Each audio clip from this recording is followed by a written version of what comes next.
वेङ्कटनाथार्यः कवितार्किककेसरी वेदान्ताचार्यवर्यो मे सन्निधत्तां सदा हृदि यो नित्यमच्युतपदाम्बुजयुग्मरुग्मव्यामोहतस्तरितराणि तृणाय मेने अस्मद्गुरोर्भगवतोऽस्य दयैकसिन्धोः रामानुजस्य चरणौ शरणं प्रपद्ये व्यासं वसिष्ठनप्तारं शक्तेः पौत्रमकल्मषं पराशरात्मजं वन्दे शुकतातं तपोनिधिं कृष्णाय वासुदेवाय हरये परमात्मने ಪ್ರಣತಕ್ಲೇಶನಾಶಾಯ ಗೋವಿಂದಾಯ ನಮೋ ನಮಃ.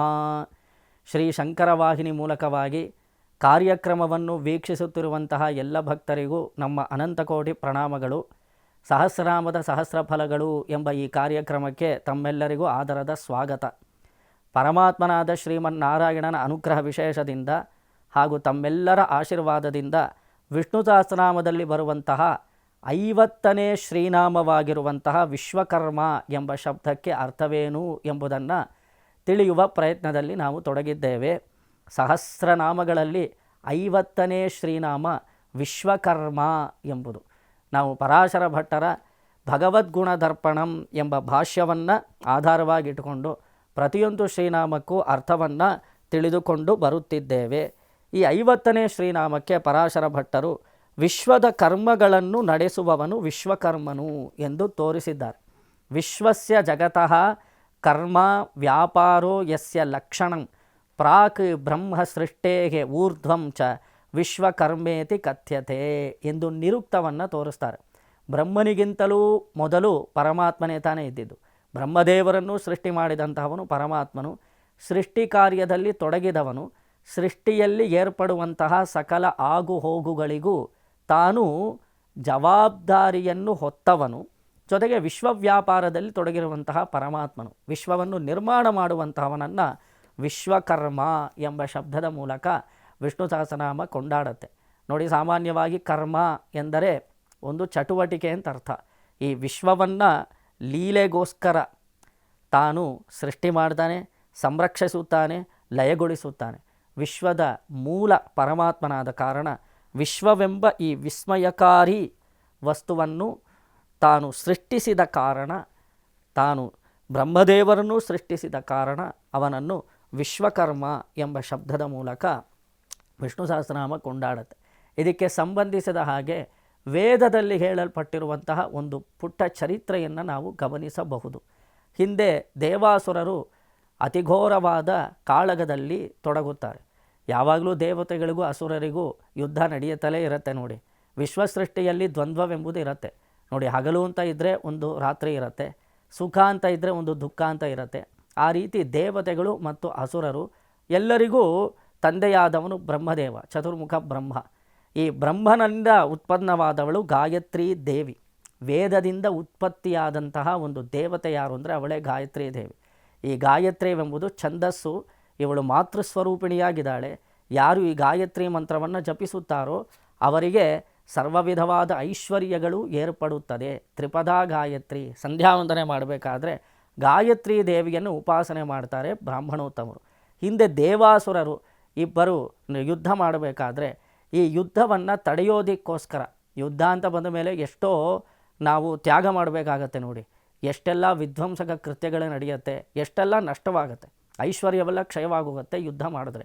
ಈ ರೀತಿ ಸದಾಕಾಲ ಈ ದೇವಾಸುರರು ಯುದ್ಧ ಮಾಡ್ತಲೇ ಇದ್ದರೆ ನೆಮ್ಮದಿ ಎಲ್ಲಿರುತ್ತೆ? ಶಾಂತಿ ನೆಲೆಸಬೇಕು. ಅದಕ್ಕೋಸ್ಕರ ಬ್ರಹ್ಮದೇವರಿಂದಲೇ ಉತ್ಪನ್ನಳಾದ ಗಾಯತ್ರಿ ದೇವಿ ಅವಳೊಂದು ಉಪಾಯ ಮಾಡಿ ಯುದ್ಧ ನಡೀತಾ ಇರುವಂತಹ ಸಮಯಕ್ಕೆ ಸರಿಯಾಗಿ ಬಂದು ಅವಳು ದೇವಾಸುರರ ಮಧ್ಯೆ ಒಂದು ಘೋಷಣೆಯನ್ನು ಹೊರಡಿಸುತ್ತಾಳೆ.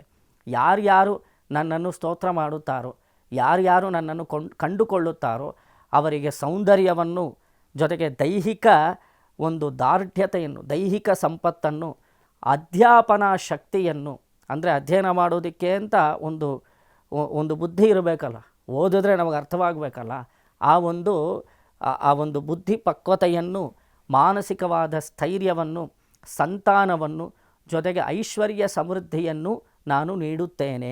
ಯಾರು ನನ್ನನ್ನು ಕಂಡುಕೊಳ್ಳುತ್ತಾರೋ ಅವರಿಗೆ ಈ ವಿಧವಾದ ಸೌಭಾಗ್ಯಗಳನ್ನು ನಾನು ದಯಪಾಲಿಸುತ್ತೇನೆ ಎಂದು ಗಾಯತ್ರಿ ದೇವಿ ಹೇಳ್ತಾಳೆ. ಆಗ ದೇವಾಸುರರೆಲ್ಲ ಯುದ್ಧವನ್ನು ಅಲ್ಲಿಗೆ ನಿಲ್ಲಿಸ್ಬಿಡ್ತಾರೆ. ನಮಗಿಷ್ಟು ಸಿಕ್ಕಿದ್ರೆ ಸಾಕು ತಾನೆ, ಯಾರಿಗೆ ತಾನೇ ಸೌಂದರ್ಯ ಬೇಡ, ಯಾರಿಗೆ ತಾನೇ ಆ ಒಂದು ದೇಹ ಬಲ ಬೇಡ, ಯಾರಿಗೆ ತಾನೇ ಮಾನಸಿಕವಾದ ಸ್ಥೈರ್ಯ ಬೇಡ? ಗಾಯತ್ರಿ ದೇವಿ ಸೂಚಿಸಿರುವಂತಹ ಎಲ್ಲ ಸೌಭಾಗ್ಯಗಳು ನಮಗೆ ದೊರಕಬೇಕು ಎಂದು ಭಾವಿಸಿದವರೇ ದೇವಾಸುರರೆಲ್ಲ ಯುದ್ಧವನ್ನು ಅಲ್ಲಿಗೆ ನಿಲ್ಲಿಸಿ ಗಾಯತ್ರಿ ದೇವಿಯನ್ನು ಸ್ತೋತ್ರ ಮಾಡೋದಕ್ಕೆ ಉಪಕ್ರಮಿಸಿದರು. ಈ ದೇವಾಸುರರಲ್ಲಿ ಮೊದಲು ಯಾರು ಸ್ತೋತ್ರ ಮಾಡಬೇಕು ಎಂಬ ಚರ್ಚೆ ಉಂಟಾಗಲು ಅದರಲ್ಲಿ ದೇವತೆಗಳಿಗೆ ಮೊದಲು ಅವಕಾಶ ಮಾಡಿಕೊಡ್ತಾರೆ. ಆಗ ದೇವತೆಗಳೆಲ್ಲ ಸೇರಿ ಗಾಯತ್ರಿ ದೇವಿಯನ್ನು ವಿಶ್ವಕರ್ಮಣೇ ನಮಃ ಎಂದು ಸ್ತೋತ್ರ ಮಾಡ್ತಾಳೆ. ಆಗ ಗಾಯತ್ರಿ ಪ್ರತ್ಯಕ್ಷವಾಗೋದಿಲ್ಲ. ಈ ವಿಶ್ವಕರ್ಮ ಎಂಬ ಸ್ತೋತ್ರ ಗಾಯತ್ರಿ ದೇವಿಗೆ ಮನಸ್ಸಿಗೆ ಹಿಡಿಸ್ಲಿಲ್ವೋ ಏನೋ ಕಾಣೆ. ಆದರೆ ಗಾಯತ್ರಿ ದೇವಿ ಮಾತ್ರ ಅದಕ್ಕೆ ಅನುಗ್ರಹ ಮಾಡಲೇ ಇಲ್ಲ. ಆಗ ಆ ಸಮಯದಲ್ಲಿ ಅಸುರರಿಗೆ ಇವಾಗ ಅವಕಾಶ ಸಿಗತ್ತೆ. ಅಸುರರೆಲ್ಲ ಸೇರಿ ಗಾಯತ್ರಿ ದೇವಿಯನ್ನು ದಾಭಿ ಎಂದು ಕರೆಯುತ್ತಾರೆ. ದಾಭಿ ಅಂದರೆ ಶತ್ರು ಸಂಹಾರಿಣಿ ಅಂತ ಅರ್ಥ. ನಮಗಿರುವಂತಹ ಶತ್ರುಗಳನ್ನೆಲ್ಲ ಸಂಹಾರ ಮಾಡುವಂತಹ ಗಾಯತ್ರಿ ದೇವಿಯೇ ನಮಗೆ ಅನುಗ್ರಹ ಮಾಡುವಂಥವಳಾಗು ಎಂದು ಅಸುರರ ಮನಸ್ಸಿಗೆ ತಕ್ಕಂತೆ ಅವರು ಸ್ತೋತ್ರ ಮಾಡ್ತಾರೆ. ನೋಡಿ, ಅವರವರ ಮನಸ್ಸಿಗೆ ತಕ್ಕಂತೆ ಅವರವರ ನುಡಿ ಇರುತ್ತೆ. ಅವ್ರಿಗೇನು ಇಷ್ಟನೋ ಅದೇ ಅವ್ರ ಮಾತಿನ ಮೂಲಕ ಅಭಿವ್ಯಕ್ತಿ ಪಡಿಸ್ತಾರೆ. ಕೆಲವರಿಗೆ ಊಟ ಇಷ್ಟವಾಗಿದ್ದರೆ ದೇವರನ್ನು ಸಕ್ಕರೆ ಪೊಂಗಲ್ಲು ಪುಳಿಯೋಗರೆ ಅಂತಲೂ ಸ್ತೋತ್ರ ಮಾಡಿಬಿಡ್ತಾರೆ. ಅವರವರು ಆಸಕ್ತಿಯನ್ನು ಯಾವ ವೃತ್ತಿ ಕ್ಷೇತ್ರಗಳಲ್ಲಿ ಬೆಳೆಸ್ಕೊಂಡಿರ್ತಾರೋ ಅದಕ್ಕೆ ಸಂಬಂಧಿಸಿದ ಹಾಗೆ ಅವರಿಗೆ ಸ್ತೋತ್ರ ಬರುತ್ತೆ. ಅಸುರರ ಮನಸ್ಸು ಯಾವಾಗಲೂ ಶತ್ರುಗಳನ್ನು ಹೊಡಿಬೇಕು, ಬಡಿಬೇಕು ಅನ್ನೋದೇ, ಶತ್ರು ಸಂಹಾರವಾಗಿಬಿಡಬೇಕು ಅನ್ನೋದೇ. ಆದ್ದರಿಂದ ಅವರ ಮನಸ್ತತ್ವಕ್ಕೆ ಸಂಬಂಧಿಸಿದ ಹಾಗೆ ಅದಕ್ಕೆ ಅನುಗುಣವಾಗಿ ಅವರ ಬಾಯಿಂದ ಈ ಮಾತು ಬರುತ್ತೆ. ಶತ್ರು ಸಂಹಾರಿಣಿಯಾದ ಗಾಯತ್ರಿ ದೇವಿಯೇ ನಮಗೆ ಅನುಗ್ರಹ ಮಾಡು ಎಂದು ಹೇಳಿದ ತಕ್ಷಣ ಇದು ಗಾಯತ್ರಿ ದೇವಿಗೆ ಹಿಡಿಸೋದಿಲ್ಲ, ಅವಳು ಪ್ರತ್ಯಕ್ಷವಾಗಿ ಬರೋದಿಲ್ಲ. ಆ ಸಮಯದಲ್ಲಿ ಮತ್ತೆ ದೇವತೆಗಳೆಲ್ಲ ಸ್ತೋತ್ರ ಮಾಡಲು ಉಪಕ್ರಮಿಸುತ್ತಾರೆ. ಗಾಯತ್ರಿ ದೇವಿಯನ್ನು ಉದ್ದೇಶಿಸಿ ದೇವತೆಗಳೆಲ್ಲರೂ ಓಜೋಸಿ ಸಹೋಸಿ ಬಲಮಸಿ ಬ್ರಾಜೋಸಿ ದೇವಾನಾಂ ಧಾಮನಾಮಾಸಿ ವಿಶ್ವಮಸಿ ವಿಶ್ವಾಯು ಸರ್ವಮಸಿ ಸರ್ವಾಯು ಎಂದು ಗಾಯತ್ರಿ ದೇವಿಯನ್ನು ಸ್ತೋತ್ರ ಮಾಡಲು ಉಪಕ್ರಮಿಸುತ್ತಾರೆ.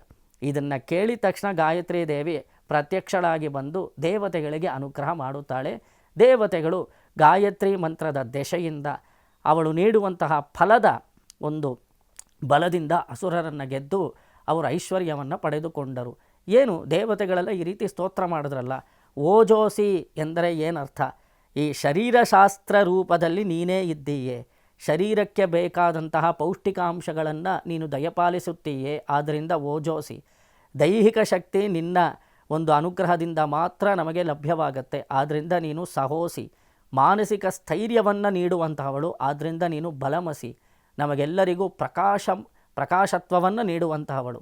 ನೀನು ಸ್ವಯಂ ಪ್ರಕಾಶಗಳಾಗಿದ್ದು ನಮ್ಮ ಕಣ್ಣು ಕಾಣಿಸೋದಕ್ಕೆ ಕಾರಣವಾಗಿದ್ದೀಯೆ. ನಾವು ಒಂದು ವಸ್ತುವನ್ನು ನೋಡಬೇಕಾದ್ರೆ ಅಂತರಂಗದಲ್ಲಿ ಒಂದು ಬೆಳಕಿರಬೇಕು ನೋಡಿ. ಬರೀ ಬಾಹ್ಯ ಪ್ರಪಂಚದಲ್ಲಿ ಬೆಳಕಿದ್ರೆ ಮಾತ್ರ, ಆತ್ಮದಲ್ಲಿ ತಾನೇ ಬೆಳಕಾಗಿರೋದ್ರಿಂದ ಆತ್ಮ ಕತ್ತಲೆಯಲ್ಲೂ ಕೂಡ ನಾವು ನಮ್ಮ ಒಳಗಣ್ಣು ಮುಚ್ಚೋದಿಲ್ಲ, ಹೊರಗಣ್ಣು ಮಾತ್ರ ನಮಗೆ ಕಾಣಿಸೋದೆ. ಆದರೆ ಒಳಚಕ್ಷುಸ್ಸು ಜ್ಞಾನಚಕ್ಷುಸ್ಸು ವಿಕಾಸವಾಗಬೇಕಾದ್ರೆ ಅದಕ್ಕೆ ಗಾಯತ್ರಿ ದೇವಿಯ ಅನುಗ್ರಹ ಇರಬೇಕು.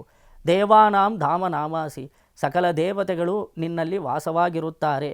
ವಿಶ್ವಮಸಿ ಅಂದರೆ ಸಹಸ್ರನಾಮದಿಂದ ಕೊಂಡಾಡಲ್ಪಡುವವಳು ನೀನು, ವಿಶ್ವದ ಗುರಿಯಾಗಿರತಕ್ಕವಳು ನೀನು, ನೀನು ಸರ್ವವೂ ಆಗಿದ್ದೀಯೆ, ನೀನು ಎಲ್ಲರ ಆತ್ಮದಲ್ಲೂ ನೆಲೆಸಿದ್ದೀಯೆ ಎಂದು ಹೇಳಿ ಪ್ರತಿಯೊಂದು ವಸ್ತುವಿನ ಜೀವನಾಂಶವಾಗಿ ನೀನು ನೆಲೆಸಿದ್ದೀಯೆ ಎಂದು ದೇವತೆಗಳೆಲ್ಲ ಗಾಯತ್ರಿ ದೇವಿಯನ್ನು ಸ್ತೋತ್ರ ಮಾಡ್ತಾರೆ. ಈ ಒಂದು ಮಂತ್ರವನ್ನು ಗಾಯತ್ರಿ ಮಂತ್ರ ಜಪ ಮಾಡೋದಕ್ಕಿಂತ ಮುಂಚೆ ಬ್ರಾಹ್ಮಣರೆಲ್ಲ ಹೇಳ್ತಾರೆ. ಇವತ್ತಿಗೂ ಸಂಧ್ಯಾವಂದನೆ ಮಾಡಬೇಕಾದ್ರೆ ಓಜೋಸಿ ಸಹೋಸಿ ಬಲಮಸಿ ಬ್ರಾಜೋಸಿ ಎಂಬ ಈ ಮಂತ್ರವನ್ನು ಪಠನೆ ಮಾಡುವಂತಹ ಸಂಪ್ರದಾಯವನ್ನು ನಮಗೆ ಮಹರ್ಷಿಗಳು ತೋರಿಸ್ಕೊಟ್ಟಿದ್ದಾರೆ. ಅಂತಹ ಉತ್ತಮವಾದ ಫಲವನ್ನು ನೀಡುವಂತಹ ಗಾಯತ್ರಿ ದೇವಿಯೇ ನೀನು ಕೃಪೆ ಮಾಡುವವಳಾಗು ಎಂದು ದೇವತೆಗಳೆಲ್ಲ ಸ್ತೋತ್ರ ಮಾಡಿದ ತಕ್ಷಣ ಗಾಯತ್ರಿ ದೇವಿ ದೇವತೆಗಳಿಗೆ ಅನುಗ್ರಹ ಮಾಡಿ ಅಲ್ಲಿ ದೇವತೆಗಳು ಅಸುರರನ್ನು ಗೆದ್ದರು ಎಂಬ ಚರಿತ್ರೆ ನಮಗೆ ವೇದದಲ್ಲೇ ಗೊತ್ತಾಗತ್ತೆ. ಆದರೆ ನಾವು ಒಂದು ವಿಷಯನ ಗಮನಿಸಬೇಕು. ಇವರೆಲ್ಲ ಮೊದಲು ಸ್ತೋತ್ರ ಮಾಡಿದ್ರಲ್ಲ, ವಿಶ್ವಕರ್ಮಣೇ ನಮಃ ಎಂದು ಗಾಯತ್ರಿ ದೇವಿಯನ್ನು ಸ್ತೋತ್ರ ಮಾಡಿದ್ರು ದೇವತೆಗಳು. ಆ ಸಮಯದಲ್ಲಿ ಪ್ರತ್ಯಕ್ಷವಾಗದೇ ಇರುವಂತಹ ಗಾಯತ್ರಿ ದೇವಿ ಈ ಸಮಯದಲ್ಲಿ ಮಾತ್ರ ಪ್ರತ್ಯಕ್ಷಳಾಗ್ತಾಳೆ. ಏಕೆ ವಿಶ್ವಕರ್ಮಣೇ ಎಂದು ಕರೆದರೆ ಗಾಯತ್ರಿ ದೇವಿಗೆ ಹಿಡಿಸೋದಿಲ್ವಾ ಅಂತ ಕೇಳಿದ್ರೆ, ಆಗ ಗಾಯತ್ರಿ ದೇವಿ ತಾನೇ ಸಾಕ್ಷಾತ್ತಾಗಿದ್ದು ದೇವತೆಗಳಿಗೆ ಒಂದು ವಿಷಯವನ್ನು ತಿಳಿಸ್ತಾಳೆ. ಅದೇನು ಅಂದರೆ, ವಿಶ್ವಕರ್ಮ ಎಂಬ ಶಬ್ದ ಪರಮಾತ್ಮನಿಗೆ ಮಾತ್ರ ಒಪ್ಪುವುದು. ನೀವು ಯಾವ ದೇವತೆಗಳನ್ನು ವಿಶ್ವಕರ್ಮ ಎಂದು ಕರೆಯೋದಕ್ಕೆ ಸಾಧ್ಯವೇ ಇಲ್ಲ. ವಿಶ್ವವನ್ನು ನಿಯಂತ್ರಿಸುವವನು, ವಿಶ್ವವೆಂಬ ಈ ಒಂದು ವಸ್ತುವನ್ನು ಸೃಷ್ಟಿ ಮಾಡುವಂಥವನು ಪರಮಾತ್ಮನಾದ ಶ್ರೀಮನ್ನಾರಾಯಣನು ಒಬ್ಬನೇ. ಆದ್ದರಿಂದ ವಿಷ್ಣು ಸಹಸ್ರನಾಮದಲ್ಲಿ ಬರುವಂತಹ 50ನೇ ಶ್ರೀನಾಮ ವಿಶ್ವಕರ್ಮ ಎಂಬುದು. ಅದು ವಿಷ್ಣು ಅಂದರೆ ನಾರಾಯಣ ಯಾರು ಪ್ರಳಯ ಜಲಧಿಯ ಮಧ್ಯದಲ್ಲಿ ಆದಿಶೇಷನ ಪರ್ಯಂಕದ ಮೇಲೆ ಶಂಖಚಕ್ರ ಗದಾಪದ್ಮಧಾರಿಯಾಗಿದ್ದು ಪದ್ಮನಾಭನಾಗಿದ್ದು ಈ ಸೂಕ್ಷ್ಮರೂಪವಾದ ಈ ಪ್ರಪಂಚವನ್ನು ತಾನು ಬ್ರಹ್ಮದೇವರ ಮೂಲಕ ಸ್ಥೂಲ ರೂಪಕ್ಕೆ ಸೃಷ್ಟಿ ಮಾಡುತ್ತಾನೋ ಅಂತಹ ಪರಮಾತ್ಮನನ್ನು ವಿಶ್ವಕರ್ಮ, ವಿಶ್ವಸೃಷ್ಟಿಗೆ ಕಾರಣಭೂತನಾದವನು ಎಂದು ಕರೆಯಬೇಕು. ನನ್ನನ್ನೂ ಸೃಷ್ಟಿ ಮಾಡಿದವನು ಪರಮಾತ್ಮನೇ. ನನ್ನ ತಂದೆಯಾದ ನನಗೆ ತಾತ ಮುತ್ತಾತ ಯಾರ್ಯಾರಿದ್ದಾರೋ ಪ್ರಪಂಚದಲ್ಲಿ ಎಲ್ಲರ ಸೃಷ್ಟಿಕರ್ತ ವಿಶ್ವಕರ್ತ ಪರಮಾತ್ಮನಾಗಿರೋ ಕಾರಣ ಅವನನ್ನು ಮಾತ್ರ ವಿಶ್ವಕರ್ತ, ವಿಶ್ವಕರ್ಮ ಅಥವಾ ವಿಶ್ವನಿಯಾಮಕ ಎಂದು ಕರೆಯಲು ಸಾಧ್ಯ. ಆದ್ದರಿಂದ ನೀವೆಲ್ಲ ದೇವತೆಗಳು ವಿಶ್ವಕರ್ಮ ಎಂದು ನನ್ನನ್ನು ಸ್ತೋತ್ರ ಮಾಡಿದಿರಿ. ಆದರೆ ನಾನು ಪ್ರತ್ಯಕ್ಷಳಾಗಲಿಲ್ಲ. ಅದಕ್ಕೆ ಕಾರಣ ಏನು ಅಂದರೆ ನೀವು ಕೂಗಿದ್ದು ನಾರಾಯಣನನ್ನು. ಇದು ನನಗೆ ಒಪ್ಪುವಂತಹ ಸ್ತೋತ್ರವಾಗದೇ ಇದ್ದಿದ್ದರಿಂದ ನಾನು ಪ್ರತ್ಯಕ್ಷಳಾಗಲಿಲ್ಲ ಎಂದು ಗಾಯತ್ರಿ ದೇವಿ ಹೇಳಿದಂತೆ. ಇದು ವೇದದಲ್ಲಿ ನಮಗೆ ಗೊತ್ತಾಗುವಂತಹ ಚರಿತ್ರೆ. ಇದರಿಂದ ನಾವು ತಿಳಿದುಕೊಳ್ಳುವಂತಹ ವಿಷಯವೇನು ಅಂದರೆ ಗಾಯತ್ರಿ ಮಂತ್ರ ಪ್ರತಿಪಾದಿತನಾದವನು ಪರಮಾತ್ಮ ತಾನೆ. ಆ ಮಂತ್ರದಲ್ಲಿ ಹೇಳಲ್ಪಟ್ಟಿರುವಂತಹ ತತ್ವವಿಶೇಷ ಭಗವಂತನೇ. 24 ಅಕ್ಷರಗಳಿಂದ ಕೂಡಿರುವಂಥದ್ದು ಗಾಯತ್ರಿ ಮಂತ್ರ. ಈ ಮಂತ್ರವನ್ನು ನಾವು ಜಪ ಮಾಡಿದ್ರೆ ಈ ರೀತಿಯಾದ ಸರ್ವವಿಧವಾದ ಸೌಭಾಗ್ಯಗಳನ್ನು ನಾವು ಪಡೆದುಕೊಳ್ಳಬಹುದು.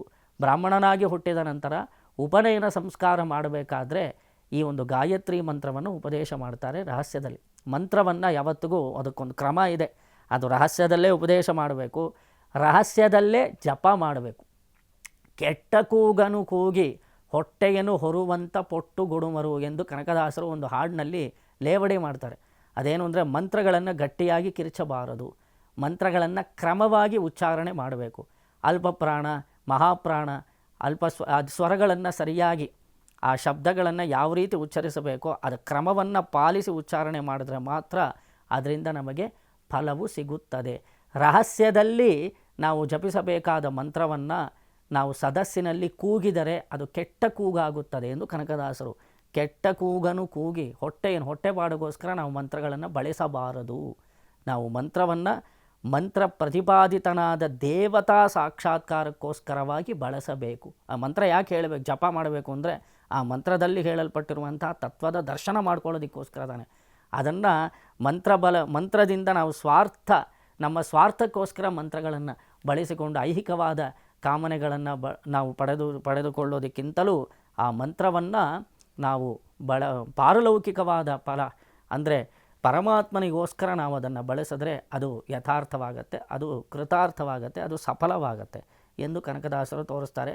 ಅದನ್ನು ಗಾಯತ್ರಿ ಮಂತ್ರವನ್ನು ನಾವು ಬ್ರಾಹ್ಮಣರು ಜಪ ಮಾಡಿದ ನಂತರ ಅದಕ್ಕೆ ಫಲವನ್ನು ಪರಮಾತ್ಮನ ಹತ್ರ ಕೇಳಬೇಕಾದ್ರೆ ಲೋಕ ಸಮಸ್ತ ಸುಖಿನೋ ಭವಂತು ಅಂತ ಹೇಳಿಬಿಡ್ತಾರೆ.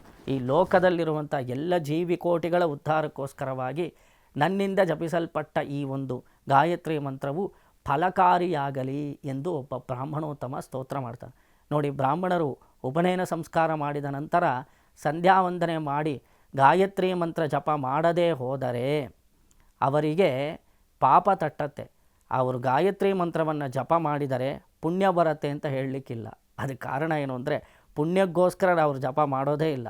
ಅವರು ಜಪ ಮಾಡಿದ್ರೆ ಅದು ಲೋಕಕ್ಷೇಮಕ್ಕೋಸ್ಕರ, ಅವರಿಗೋಸ್ಕರ ಅದನ್ನು ಬಳಸೋದೇ ಇಲ್ಲ. ಈ ಗಾಯತ್ರಿ ಮಂತ್ರ ಜಪ ಏನಕ್ಕೋಸ್ಕರ ಮಾಡ್ತಾರೆ ಅಂದರೆ ಅದು ಲೋಕಕ್ಷೇಮಾರ್ಥವಾಗಿ.